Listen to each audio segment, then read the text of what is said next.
저 사람이 양심이 화인 맞았다고 하는 그런 표현을 쓰는 것을 우리가 듣습니다. 저 사람이 양심이 화인 맞아서 저렇지 저럴 수가 없다. 양심이 없나? 그것은 양심의 소리가 들리지 않는 상태를 말하는 것이죠. 그 예민함이 상당히 둔하여진 것을 우리가 일컫는 말이라고 할 수 있겠습니다. 그런데 성경에 이제 그런 표현을 하셨지 않습니까? 디모데전서 4장 2절에 다음과 같이 말씀했습니다. 그러나 성령이 밝히 말씀하시기를 후일에 어떤 사람들이 믿음에서 떠나 미혹해 하는 영과 귀신의 가르침을 쫓으리라 하셨으니 자기 양심이 화인 맞아서 외식함으로 거짓말하는 자들이니라 그랬습니다. 그러면 우리가 성령의 음성을 계속해서 거절할 때 우리 마음이 둔하여지고 나중엔 거기에 반응하지 못하게 마지막에 양심이 화인 맞게 된다. 그렇게 이제 말씀을 하시는 것을 우리가 성경에서도 볼 수가 있는 것입니다. 이제 그렇게 된 사람들은 나중에 성령의 음성의 역사가 없기 때문에 그러나 진리는 알고 그러면 어떻게 합니까? 외식하게 됩니다. 그렇게 살게 되죠. 그런데 그 안에 알맹이 없습니다. 경건의 모양은 있지만 경건의 능력은 없는 것입니다. 속의 변화와 또한 주의 성령께서 그렇게 역사하시는 그런 파워는 경험하지 못하면서 그러나 진리는 알기 때문에 외부적으로 형식적으로 외식적으로 살게 된다. 그렇게 말씀했습니다. 또한 더 나아가서 나중에 성령의 음성을 듣는 분별력이 없어져 버렸기 때문에 양심의 소리가 없기 때문에 나중에 거짓을 진리로 믿습니다. 빛을 어둠이라 하고 어둠을 빛이라고 하는 그런 참 위험한 그런 형편 가운데 빠지게 되고 나중에 성령을 거역하는 죄를 지어서 더 이상 구원받지 못하는 그런 완전한 멸망 가운데 들어가게 되는 것을 우리가 알게 되는 것입니다.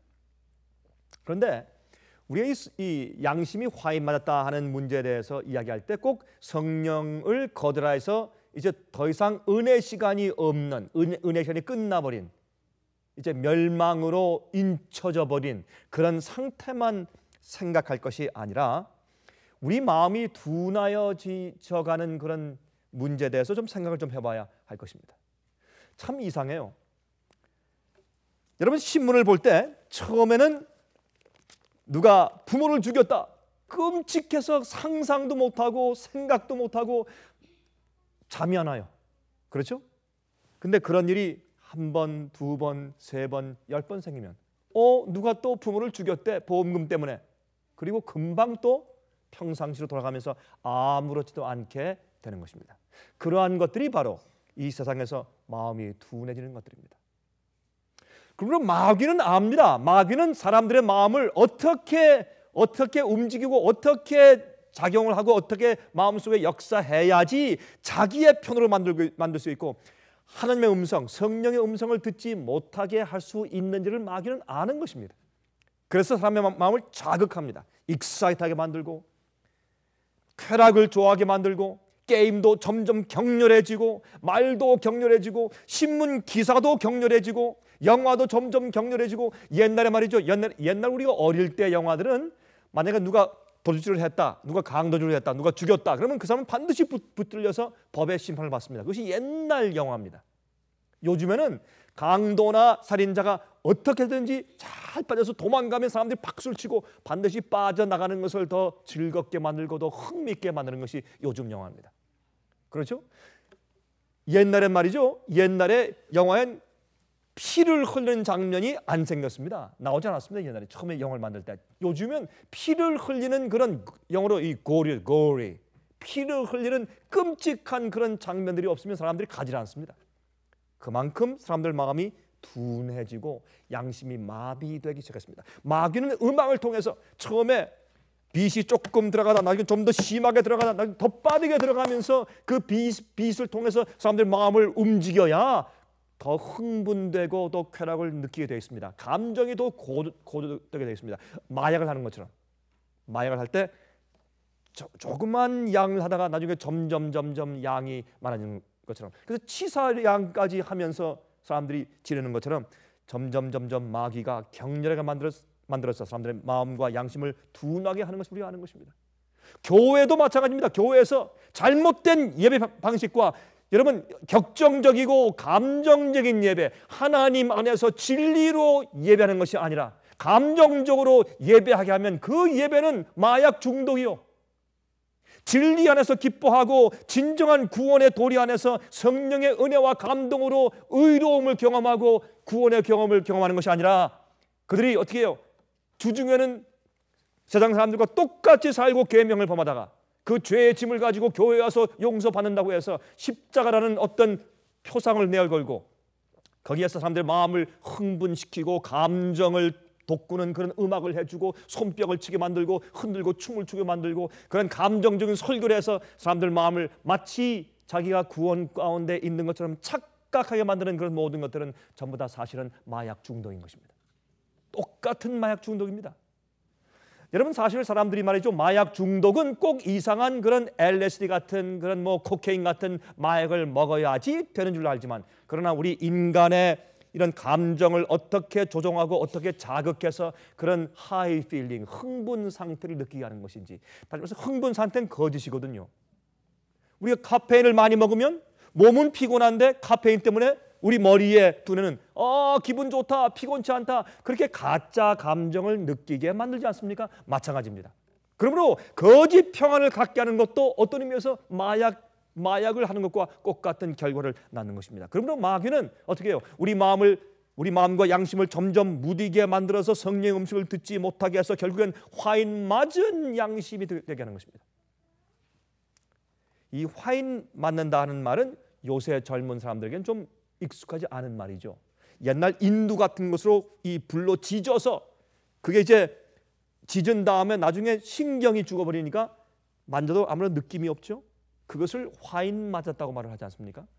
화인 맞은 양심, 양심의 가책과 성령의 세심한 조용한 그 음성이 들리지 않게 된 상태. 이것은 하루아침에 그렇게 되는 것이 아닙니다. 그러므로 누가복음 21장을 좀 펴서 보시기 바랍니다. 누가복음 21장 34절부터 36절까지 좀 펴서 보십니다. 누가복음 21장 34절부터 36절까지 이런 말씀을 주님께서 말씀을 하셨습니다. 너희는 스스로 조심하라. 그렇지 않으면 방탕함과 술 취함과 생활의 염려로 마음이 둔하여지고 뜻밖의 그날이 덫과 같이 너에게 임하리라. 마음이 둔해져요. 방탕함과 술 취함과 생활의 염려로 또 다른 것들로 통해서 마음이 점점 둔해지고, 그래서 갑자기 주께서 오십니다. 예언이 없기 때문에 주님께서 갑자기 오시는 것이 아닙니다. 징조가 없기 때문에가 아닙니다. 모든 징조가 있고 예언이 있고 다 그들이 다 알고 있지만은 갑자기 임하시는 것은 성령의 지속적인 음성이 더 이상 들리지 않습니다. 마음이 둔해지고 나중에 양심이 화인 맞게 되는 것입니다. 이 날은 온 지구상에 거하는 모든 사람에게 임하리라. 다시 말해서 여러분과 제가 여기에 제외되지 않습니다. 모든 사람들에게, 믿는 자들이나 믿지 않는 자들이나 모든 교파에 있는 모든 그리스도인들이, 화면을 통해서 이 말씀을 듣고 있는 여러분들에게도, 모든 사람들에게 이 날은 똑같이 임할 것이라 했습니다. 그리고 우리 항상 우리 마음 가운데 성령의 세심하고 조용한 음성을 듣기 위해서 애를 써야 할 것이요, 매일 기도하고 우리 깨어 있어야 될 것이요, 우리 마음이 둔해지지 않기 위해서 최선을 다해서 노력하고 투쟁해야 할 것입니다. 너희는 장차 올 이 모든 일을 능히 피하고 인자 앞에 서도록 항상 기도하며 깨어 있으라 하시니라 그랬습니다. 이것이 주님의 분부였습니다. 우리가요, 터키에서 지진을 통해서 4만 명이 죽었다라는 그런 신문 기사를 읽을 때 마음에 어이쿠 놀랍니다. 참 안 됐다. 그런데 30분만 지나면 어떻게 합니까? 이번에 그 한국 축구 몇 대 몇이지? 이렇게 해요. 아무런 느낌이 없습니다. 마귀는 그렇게 하면서 우리 마음이 점점 가면, 시간이 가면 갈수록 우리 마음 가운데 두껍게 해서 무뎌지게 만드는 것입니다. 여러분이 같은 말씀도 똑같은 말씀을 또 하고 하면 나중에 다 들은 말씀 다 아는데 마음이 무뎌집니다.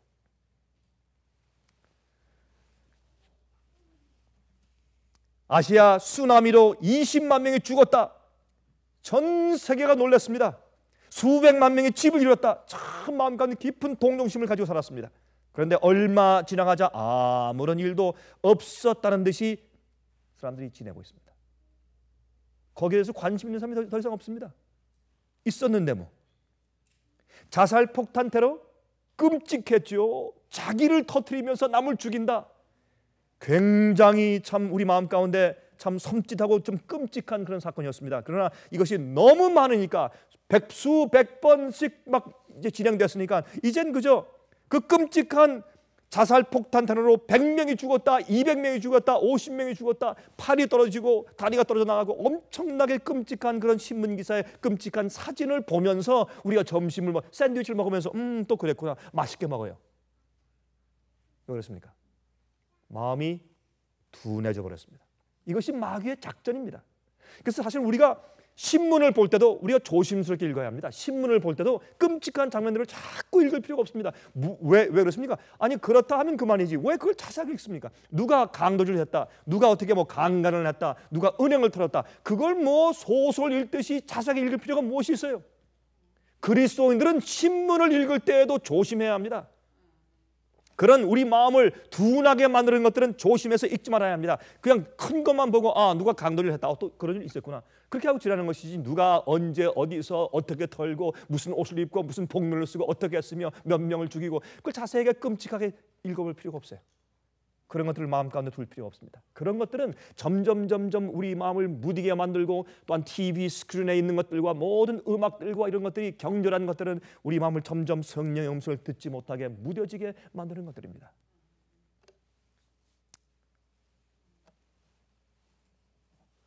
왜 이러한 일들, 이런 비참한 일들이 점점 계속 반복하고 있는데도 더 이상 우리 마음이 움직이지 않는가? 그 이유는 어디 있습니까?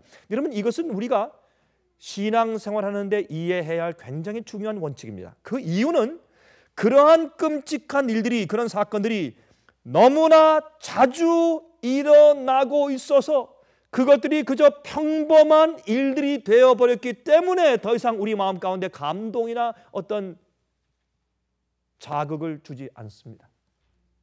그것이 양심이 화인 맞아가는 상태죠.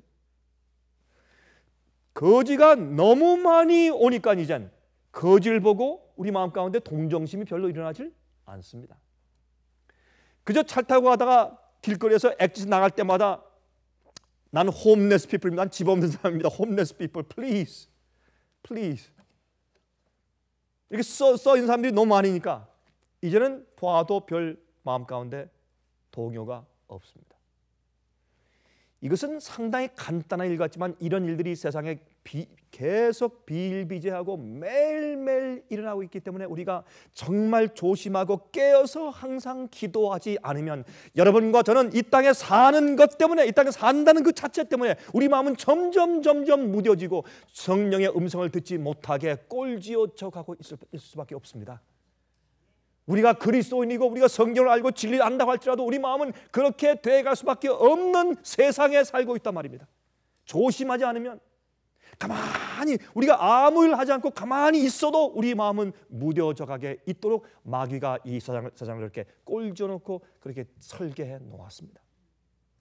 그래서 예수님께서 조심하라고 우리에게 그렇게 말씀을 하신 것입니다. 이런 것들로 너희 마음이 둔하여지다가 나중에 뜻밖의 인자가 올 때 갑자기 올 것이다. 이런 일은 이 땅에는 모든 사람에게 동일하게 임한다. 목사도 장로도 집사도 모든 평신도들도 모든 믿지 않는 사람들도 이방 사람들도 우상 숭배하는 사람들에게도 기독교인들에게도 똑같이 이 일은 임한다. 왜? 우리가 똑같은 세상에 살면서 똑같은 사건들을 보고 살기 때문에 마귀는 엄청난 이점을 가지고 그는 전쟁을 하고 있습니다. 우리가 조심해야 할 것입니다. 장로들의 불륜을 보고 목사들의 불륜을 봅니다. 근데 처음에는 가슴이 섬찟하고 이럴 수가 있을까? 주여 이게 무슨 일입니까? 했는데 너무 많이 보니까, 너무 많이 보고 어떤 때는 어떤 목사가 동성열애하다 붙들렸다 뭐 이런 이상한 기사를 너무 많이 보니까 이제는 또 어떤 분이 또 그랬구나, 그만이에요. 양심의 두려움도 없고 떨림도 없고 동정도 없고, 그리고 저 앞에 탄식하며 기도하는 마음도 생기지 않는 것입니다. 왜요? 그런 일이 너무나 너무나 자주 일어나고 있어서 그저 평범한 일이 되어버렸기 때문에 그렇습니다. 참 우리가 정말 조심해야 할 것입니다. 교인들의 불륜들은 너무나 흔해서 이제 놀라지도 않아요. 아, 그래서? 그런데 서로 갈라진 그 사람들이 따로따로 여인을 데리고 같은 교회 왔다면서 그래? 그래? 그럼 그만이에요. 참으로 위험한 상황이 되었어요. 이제는 이혼한 부모 사이의 아이들은 당연한 것으로 받아들여져요. 왜? 너무나 많으니까. 학교 가면 반수 이상이 짝부모를 가지고 있으니까. 그렇죠? 그러니까 그게 이상한 일이 아니에요. 그래서 그런 학생들에게 우리가 어떻게 할까 하는 것을 과제로 가르치고 있어요. 특별히 선생님들에게. 여러분, 이런 세상에서 어떻게 우리 마음이 성령의 음성을, 조용한 음성을 들을 수 있게 순결하게 보존될 수 있을까요? 이것이 마지막 시대 주님의 백성들의 큰 과제 가운데 하나가 아니겠습니까? 제가 그래서 오늘 여러분에게 말씀드리는 것은 화인 맞은 양심이라는 그런 제목을 가지고 제가 말씀을 드리는 것입니다. 화인 맞은 양심. 그리고 현대 사람들은 말이죠, 자기의 행복을 위해서 살라고 가르침을 받고 있어요. 교회들에서 그것을 가르칩니다. 예수 믿으시오, 잘 됩니다. 자녀가 잘 됩니다. 병 낫습니다. 좋은 학교 갑니다. 축복받습니다. 장사가 잘 됩니다.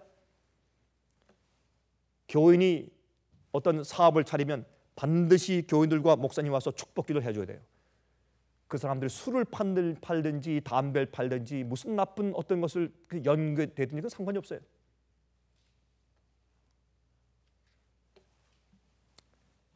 사람들은 자기의 행복을 위해서 이 세상에서 번영하고 잘 되는 그런 목적을 가지고 살 수 있다고 가르침받고 있는 것이 오늘날 기독교입니다. 여러분이시여, 참 그런 사람들이 얼마나 마음이 둔해지고 있는지 몰라요. 그런 것도 식별하지 못할 정도로 분별력이 없어져 버렸다고 말입니다. 전 요즘에 좀 걱정이 생겨요. 앞으로 10년만 더 있으면 이 세상이 어떻게 될까? 여러분, 10년만 앞으로 있어 보세요. 이 세상이요, 우리가 지금 보고 있는 이런 세상 아닙니다. 천으로 달라진 엄청난 이상한 세상으로 탈바꿈하고 말 것입니다. 앞으로 10년만 지나면 우리의 자녀들, 청년들이 앞으로 어떻게 이 세상에서 신앙을 가지고 살아남을 수 있을런지 전 모르겠습니다. 전 장담할 수 없어요. 왜요? 너무나 악한데 인터넷에 있는 것들 우리가 막을 수가 없어요. 그거 어떻게 막아요? 인터넷을?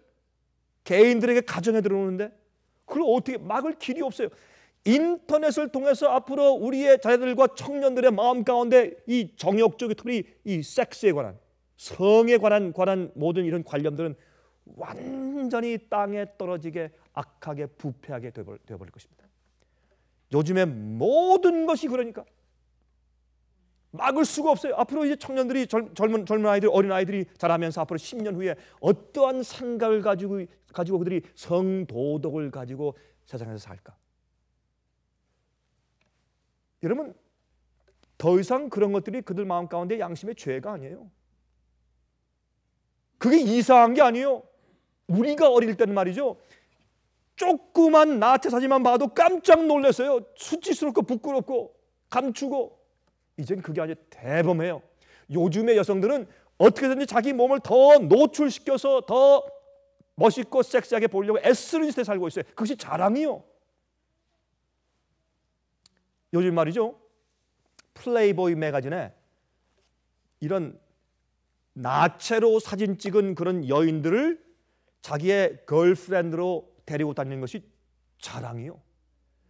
얼마나 부끄러운 일이요. 여러분 생각해 보세요. 제가 설교단상이니까 더 이상 말씀 안 드리겠어요. 얼마나 그게 수치스럽고 부끄러운 일이요. 그런 여자를 자기 여자친구로 약혼자로 데리고 이게 사는 사람들이 누구 여자를 데리고 약혼자가 되었다 사진 찍고 신문에 나고 매거진에 나고 칭찬하고 말이죠. 참 좋겠다. 이런 세상이에요. 여러분, 앞으로 10년만 지나보세요. 청년들과 젊은 사람들이 성령의 감동과 거듭남으로 그들의 마음이 보호되지 아니면 이 세상에 사는 모든 사람들이 전부 악하게 더 이상 성령이 역사할 수 없을 정도로 부패한 상태에 살게 될 것입니다. 엄청난 시대에 우리가 지금 살고 있어요. 그 음란물들을 우리가 어떻게 막을 것이요? 그러므로 우리는 우리의 행복을 위해 사는 것이 아니라 하나님께 영광을 돌리기 위해 사는 것이에요. 내가 기분 좋기 위해서 사는 것이 아니에요. 내가 행복하고 내가 외롭지 않고 내가 좋기 위해서, 내가 쾌감을 느끼고 내가 즐겁고 내가 행복하기 위해서 사는 것이 아니고, 세상에서 축복을 받기 위해 사는 것이 아니라 우리가 사는 목적은 하나님께 영광을 돌리기 위해 사는 것이에요. 그게 우리가 사는 목적이요. 그래서 전도서의 맨 마지막 장, 맨 마지막 절에 끝나면서 말하기를, 그러므로 우리의 본분은 무엇이라? 우리 본분은 하나님의 계명을 지키며 또 어떻게 해요? 하나님을, 여호와를 경외하는 것이라. 하나님을 두려워하고 그의 계명을 순종해 사는 것이 우리 사람의 본분이다. 그게 성경 말씀이요. 일의 결국을 들었으니 그렇게 말씀했어요. 그래서 나를 위해 사는 것이 아니라 내 기쁨, 내 즐거움, 내가 행복하고 내가 내 입맛이 좋고 내가 좋고 내가 편하고 내가 이롭고 내가 많이 가지고 내가 좋은 집에 살고 내가 비즈니스 잘 되고, 그것을 교회에서 가르치는 것은 잘못된 신앙이요. 그것이 아니고 내가 이 땅에 사는 것은 하나님께 영광을 돌리고 주님의 뜻대로 살기 위해서 사는 것이고, 그렇게 살기 때문에 자기의 행복을 위해 살지 않기 때문에 사람들은 순교할 수 있는 것이에요. 자기의 행복과 자기 축복을 위해서 관심 가지고 사는 사람들은 절대로 순교할 수 없어요. 왜 죽으면 안 되지? 진리는 나를 축복하고 복을 주고 어떤 번영케 하고 그렇게 할 텐데 왜 그 진리가 나를 죽이면 어떻게 돼요? 그 사람들은 자기의 행복, 자기 중심적으로 사는 사람들은 절대로 순교자가 될 수 없어요. 진리를 위해서 희생할 수도 없고 자기를 십자가에 못 박을 수도 없는 것입니다. 완전히 잘못되어가는 시대에 살고 있어요. 그러므로 사람들 마음이, 양심이 무뎌졌기 때문에 잘못된 가르침이 교회에 퍼지고 잘못된 복음을 가르치고 얘기해도 사람들이 그것을 분별하지 못하게 되었단 말입니다. 여러분, 마태복음 24장 6절부터 보시면 다음과 같은 말씀이 있죠. 마태복음 24장 6절부터 보시면, 난리와 난리 소문을 듣겠으나 너는 삼가 두려워 말라. 이런 일이 있어야 하되 끝은 아직 아니라. 아직 끝이 아니에요. 지금 많은 소문들이 있지만 아직 끝은 아니라, 민족이 민족을, 나라가 나라를 대적하여 일어나겠고 처처에 기근과 지진이 있으리니. 이게 너무나 흔해요. 지진, 기근, 이런 일들은 너무나 흔한 일이기 때문에 뭐 지진 났다, 얼마가 죽었다, 집이 수백 채가 무너졌다 해도 그래? 지난달에 있었어, 작년에 또 있었어, 더 큰 게 있었어. 너무 흔한 일이 되어버렸기 때문에 사람들 마음 가운데 더 이상 충격이 안 됩니다. 여러분, 우리 조심합시다. 이런 것들이 우리 마음이 점점 무뎌져 가는 일이고, 여러분, 어떤 방식에서든지 우리의 마음이 무뎌지면 그 말은 무슨 말인가? 우리의 동정심이 무뎌진 것이고 그만큼 우리의 사랑의 기능도 무뎌진 것이에요. 우리의 마음의 기능은 똑같은 것이거든요. 우리가 두 마음을 가지고 있어요? 세 마음을 가지고 있어요? 여러분들은 두뇌가 3개예요? 4개? 5개예요? 여러분 엑스트라 다른 혹시 여러분 두뇌가 뭐 잘못됐을 때 다른 엑스트라 두뇌를 뒤에 가지고 하세요? 아니지 않습니까? 우린 똑같은 한 가지 두뇌밖에 가지고 있지 않습니다. 똑같은 한 가지 두뇌에서 기능하는 감정을 가지고 있어요. 그러므로 우리가 여기서든지 저기서든지 어쨌든 그런 걸 통해서 우리 마음이 무뎌져 버리면 우리가 가지고 있는 올바른 그리스도인 생활의 그 좋은 그런 감정까지도 무뎌져 가고 있다는 것을 여러분 이해해야 합니다.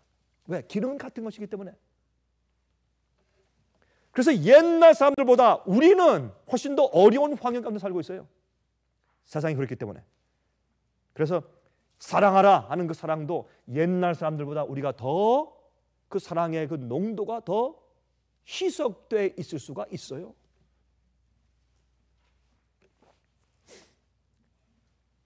그 다음에 8절에 말씀하기를 이 모든 것이 재난의 시작이다. 여기 말씀하기를, 영어로 말씀하기를, 영어 성경에는 All these are the beginning of sorrows. 이 모든 것들이 슬픔의 시작이다 그랬어요. 여러분 보세요. 민족이 민족을 치고 나라가 나라를 치고 기근, 지진, 처처에 이것 때문에 지금 우리가 어느 시대에 살고 있습니까? 슬픔의 때에 살고 있어요. 그런 것들이 슬픔의 시작이요. 앞으로 이것이 점점 더 강해질 것이요. 그러면서 우리 양심이 둔해지고 마음이 둔해지고 남들의 불행에 대해서 덜 느끼게 되고 덜 동정하게 되고, 어떤 이들은 회개치 않음으로 계속적으로 성령의 말씀에도 회개치 않음으로 양심이 드디어 화에 맞게 되어버리는 것이에요. 빛을 얘기하고 가르칠 때 빛이 이게 주님의 말씀이고 이게 성령 말씀인데 이게 진리다 맞다 하는 그런 성령의 음성이 들렸는데 한 번 거절하고 한 번 또 미루고 또 미룰 때 마음이 양심이 조금 더 무뎌지고, 나중에 더 뒤로 또 미룰 때 조금 더 무뎌지고 조금 더 무뎌지면서 나중에 양심의 화해를 맞는 입장까지 나가게 된다고 말입니다. 9절, 이런 일이 있을 때 그때에 사람들이 너희를 환난에 넘겨주겠으며, 그때 갑자기 뭐가 와요? 환난이 와요. 그때 사람들이 양심이 무뎌져 있는 상태이기 때문에 환난이 왔을 때 남들이 나를 잡아주고 죽이고 진리 위해서 어떻게 할 것인가라고 결정을 할 때, 그때 우리가 진리 위해서 목숨을 바치는 핍박받는 일을 못하게 돼요. 왜? 양심에 그런 강력한 느낌이 없어요. 더 이상 마음이 무뎌져 버렸기 때문에. 그때 사람들이 너희를 환난에 넘겨주겠으며 너희를 죽이리니 너희가 내 이름을 위하여 모든 민족에게 미움을 받을 것이라. 그때 많은 사람이 시험에 빠져 서로 잡아주고 서로 미워하겠으며 거짓 선지자가 많이 일어나 많은 사람을 미혹하게 하겠으며 불법이 성함으로 많은 사람의 사랑이 식어지리라. 이미 우리가 그때 지금 살고 있죠. 너무 죄가 많고 법을 어기는 일이 너무나 많고 계명을 어기는 일이 너무나 많기 때문에 마음 가운데 사랑이 식어졌어요. 하나님께 대한 사랑, 율법에 대한 사랑, 이웃에 대한 사랑이 식어졌어요. 너무나 교회 안에 문제가 많으니까 다 그런 거지 뭐. 우리 죄인들이 다 그런 거지 뭐. 그래서 어떻게 주님의 법에 대한 사랑이 식었어요. 서로에 대한 사랑이 식었어요. 그 다음에 말씀하기를 13절에 그러나 끝까지 견디는 자는 구원을 얻을 것이라. 여러분, 마태복음 24장에 있는 예수님의 재림에 대한 이 예언에 있는 문제를 그런 방식으로 우리가 한번 풀어보면 참 우리가 또 다른 의미를 줘요. 그러나 이런 상태에 있을 때 사람들이 다 양심이 무뎌지고 다 그런 대로 그렇게 그저 살아가고 있을 때, 그러나 끝까지 견디는 자는 어떻게 견뎌요? 진리 안에 살고 말씀대로 살고 주님의 계명을 지키고 성령의 음성을 따라 살며 세심한 하나님의 음성을 듣고 사는 자들, 끝까지 견디는 자는 구원을 얻을 것이라. 14절, 이 천국 복음이 모든 민족에게 증거되기 위하여 온 세상에 전파되리니 그제야 끝이 오리라. 지금은 천국 복음이 온 세상에 전파된 때 살고 있어요. 영원한 복음이, 예수께서 가르치신 그 복음, 너희가 회개했으면 회개에 합당한 열매를 맺어라. 아니면 너희가 믿음이 없는 것이다.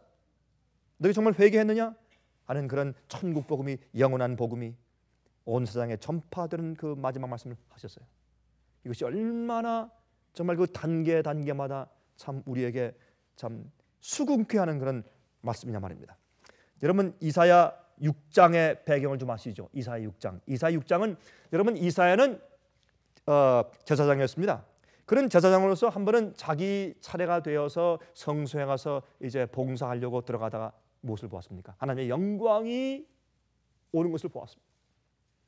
하나님의 영광의 보좌가 오고 그 옷자락이 확 이렇게 퍼져 있으면서 셰키나 영광이 와서 성전 안에 하나님의 영광의 연기가 가득 찬 것을 보았어요.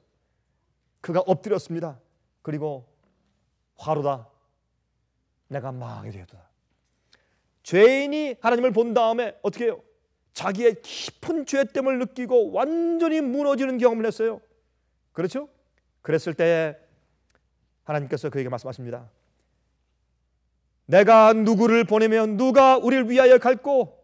그때 드디어 이사야가 가로되 내가 여기 있습니다. 나를 보내시옵소서.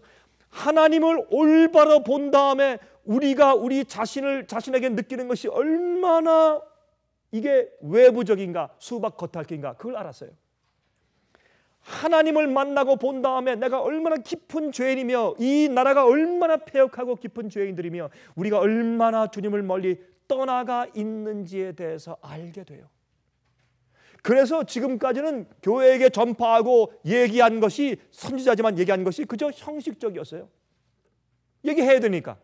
그러나 하나님을 만난 다음에 이 교회가 얼마나 타락했으며 사람들이 얼마나 악하며 내 자신 스스로가 얼마나 악한지 그걸 깊이 느낀 다음에 이제 누가 갈까? 주님, 날 보내십시오. 진짜 부르심이 와요. 내가 가서 이제는 교회가 있는 그 상태 그대로 내가 좀 말을 좀 해줘야 되겠습니다. 우리가 좀 큰일 났습니다. 화로다. 내가 망하게 되었다. 그걸 느낀 다음에 이사야가 진짜 부르심을 받고 이제 가겠다고 그는 하나님께 자원합니다. 그런데 이때는 어떤 때인가? 이사야 6장의 배경은 뭐냐면 우시야 왕이 죽던 해 그랬어요. 우시야 왕이 죽던 해는 어떤 때인가 하면 북방 이스라엘과 아스리아 동맹군이, 북방 이스라엘 10지파와 아스리아 동맹군이 동맹해서 유다 나라 남방 유다를 공격하려고 할 때였습니다. 이제 곧 북방 이스라엘은 완전히 망해서 열국으로 흩어져 버릴 것이에요. 왜 이스라엘이 망합니까? 하나님의 보호의 손길이 그들에게 거두어졌기 때문에, 너무나 악하니까. 근데 이런 일이 이제 남방 유다한테도 이제 온단 말입니다. 지금 그들의 범죄와 반역 때문에 하나님께서 그들의 그들을 보호하시는 보호의 손길을 거두세요. 그들이 회개하지 않기 때문에, 양심이 무뎌졌기 때문에, 화인 맞았기 때문에 주님께서 더 이상 북방 이스라엘을 보호하지 않으신단 말입니다. 그런 입장에서 이제 북방 이스라엘은 곧 멸망할 것이기 때문에 할 수 없이 아수르와 동맹을 맺은 다음에 같은 동족인 남방 유다를 치려고 하는 그런 시점에서 그가 답답한 것입니다. 더 이상 성령의 음성이 들리지 않는 상태가 된 그런 입장을 보면서 이사야가 이 계시를 받은 것입니다. 그런데 예수께서, 하나님께서 말씀하기를 좋다, 네가 가라, 이제 가라 라고 말씀하실 때 이렇게 말씀하십니다. 이사야 6장 9절부터 보시면 이런 말씀이 있어요. 여호와께서 말씀하시되 가서 이 백성에게 이르기를 너희가 듣기는 들어도 깨닫지 못할 것이요 보기는 보아도 알지 못하리라 하여 이 백성의 마음으로 둔하게 하며 그 귀가 막히고 눈이 감기게 하라.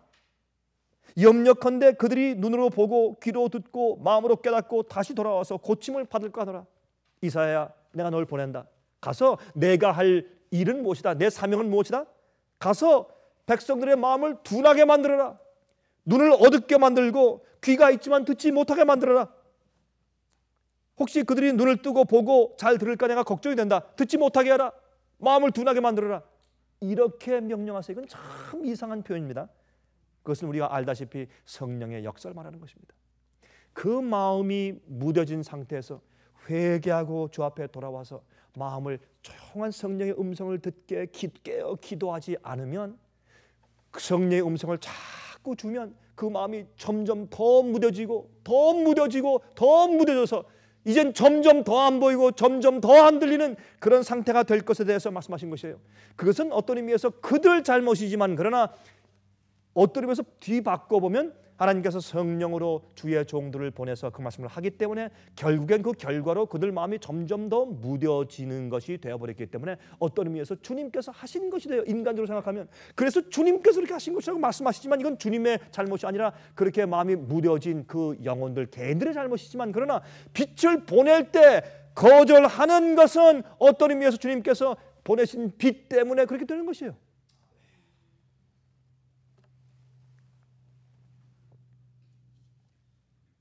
그때 이 말 듣고 이사야가 참 놀라서, 주님 이게 무슨 말입니까? 그러면 이 교회에 희망이 없단 말입니까? 이 교인들이 더 이상 주의 말씀을 앞으로 듣지 않는단 말입니까? 무슨 말입니까? 주여 말씀해 주시옵소서. 이런 일이 언제까지 계속되겠습니까? 지금 말씀했습니다. 내가 가로되 주여 어느 때까지니까? 대답하시되 성읍들은 황폐하여 거민이 없으며 가옥들에는 사람이 없고 이 토지가 전폐하게 되며 사람들이 여호와께 멀리 옮기워서 이 땅 가운데 패한 곳이 많을 때까지니라. 교회가 결국은 망해서 그 교회가 완전히 무너져서 황폐한 것이 될 때까지 이 일은 계속될 것이다. 그러면 더 이상 소망이 없는 것인가? 아닙니다. 보세요. 13절. 그 중에 10분의 1이 오히려 남아있을지라도 이것도 삼키움 받을 것이나. 왜요? 숫자가 너무 적게 큰 숫자가 다 멸망돼 버려요. 그러나 밤나무 상수리나무가 배임을 당하여도 그 그루터기가 남아있는 것 같이. 남은 무리가 있어요. 아무리 교회가 망하고 교파가 망하고 세상이 망할지라도, 교회가 바벨론 된다고 할지라도 그 안에 누가 있어요? 주의 백성들이 있는데 그루터기가 남은 백성들이 남아있어요.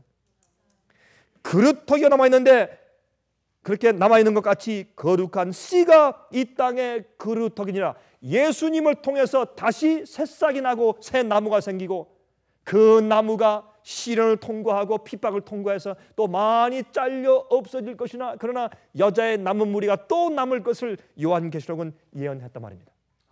그러면 이것을 보아도 무엇을 할 수 있습니까?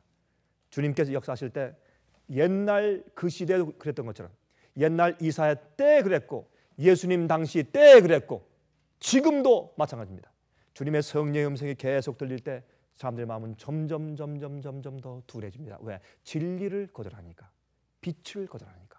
근데 이런 일이 이 마지막 시대에 와서는 우리에게 더 참 우리가 더 어려운 입장에 있는 것이, 마귀는 그 원칙을 알기 때문에 눈에 보이는 것과 듣는 것과 신문들과 세상의 사건들, 이런 모든 걸 통해서 우리가 작은 보여주고 듣게 함으로 우리 마음이 이미 빛을 거절한 그것보다도 어떤 의미에서 이런 세상 살이 때문에, 생활 염려 때문에, 방탕 때문에, 술 취함 때문에, 오류 때문에 우리 마음이, 진리를 거절한 것들 때문에 우리 마음이 점점 무뎌지게 만들어 놓았단 말입니다. 마귀가.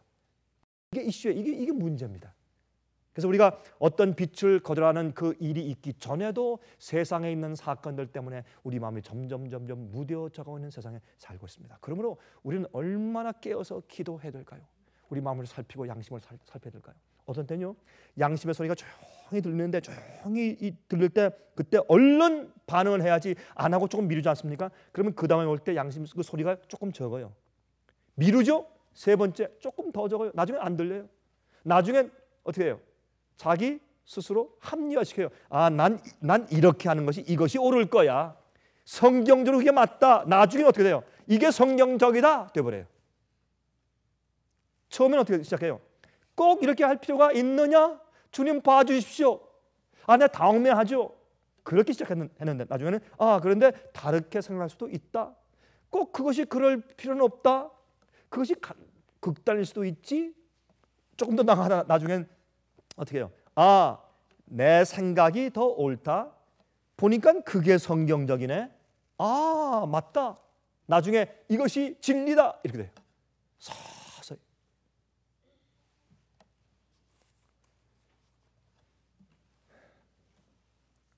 예수님의 재림이 갑자기 임할 것이라고 성경이 계속 말씀하시는 이유는, 생각지 않은 때 인자가 온다고 말하는 이유는 예언이 없기 때문도 아니고 징조가 없기 때문도 아니고, 사람들 마음이 점점 그렇게 무뎌질 것이기 때문에 깜짝 놀라게 될 것이라고 말입니다. 다른 게 아니에요. 사람들은 말이죠, 예수께서 오실 때 큰 마지막 환란과 마지막 징조가, 큰 코끼리가 큰 발을 가지고 쿵쿵거리면서 오는 것처럼 기대하지만 아니에요. 마지막 일들이 오는 것은 어떻게 해요? 조용히, 마치 터마이트를 한국말로 뭐라 그래요? 터마이트. 그 갉아먹는 거, 집 갉아먹는. 예? 흰개미예요? 털만 아시죠? 털마이트. 그 개미 같은 거. 그래가지고 집을 갉아먹는, 눈에 보이잖아요. 다 밑에 있으니까 보이는, 어떻게 보여요? 안 보여. 싹 갉아먹다가 그게 갉아먹어서 기둥을 다 갉아먹으면 갑자기 바람 불 때 쓰러져 버려요. 마지막 사건들은 우리가 눈에 보게 큰 소리와 함께 코끼리처럼 달려오는 것이 아니라 조용하게 밑에서 털마이처럼 이렇게 갉아먹으면서 온다는 사실을 우리가 이해해야 할 것입니다. 여러분, 사실 7장의 징조들이 벌써 우리와 함께 다 있습니까? 없습니까? 다 있어. 피재앙, 징조가 있어요? 없어요? 적조 현상이 지금 여러분 저 강들과 바다에 있습니까? 없습니까? 있어요. 종기재앙 지금 우리한테 있어요? 없어요? 있어요. 온난화 현상, 태양이 뜨거워지는 거 있어요? 없어요? 있어요. 다 있어요.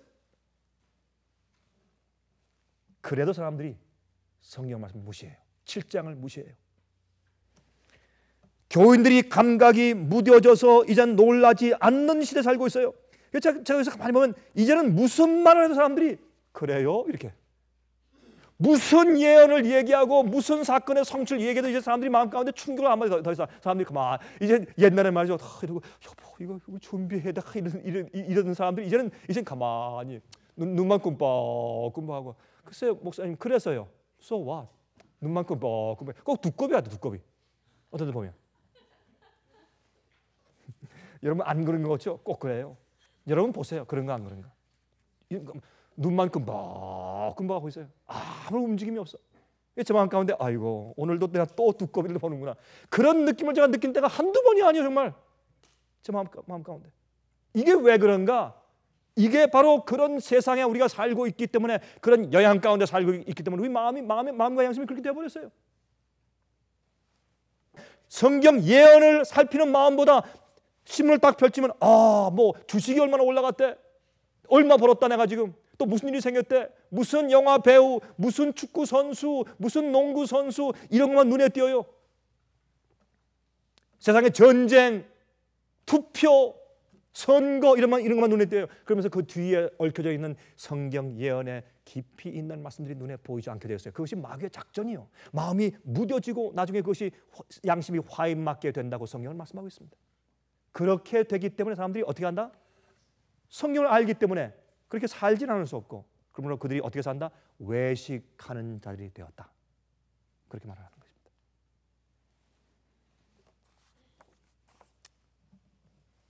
여러분 지금 세상은 미국 경제가 이제 머지않은 장래에 몰락할 것이라고 말합니다.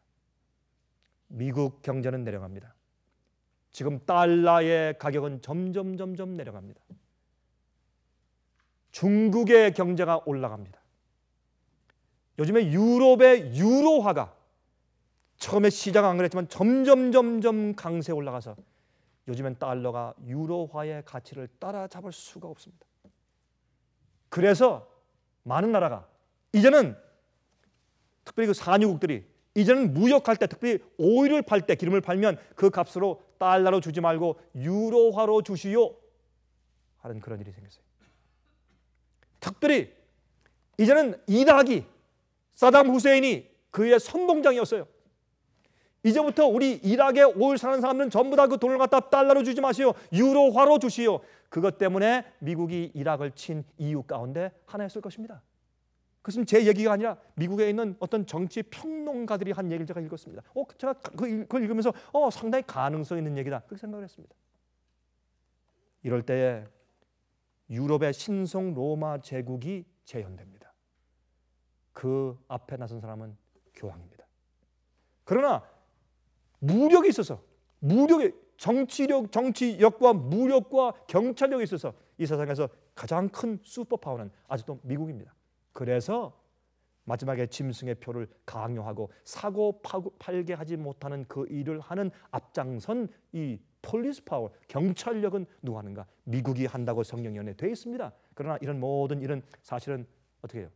미국이 그렇게 교황을 존중하지 않으면 안 되는 것은, 물론 미국에서 로만 캐톨릭 교인들의 선거 투표표가 없으면 안 되기 때문에 그런 것도 사실이지만, 더 중요한 것은 이젠 교황을 뒤에서 받들고 있는 열뿔 열나라들, 요한계시록 17장 예언 아닙니까? 열뿔이 그에게 권세와 보좌와 권세를 그에게 줄 것이라.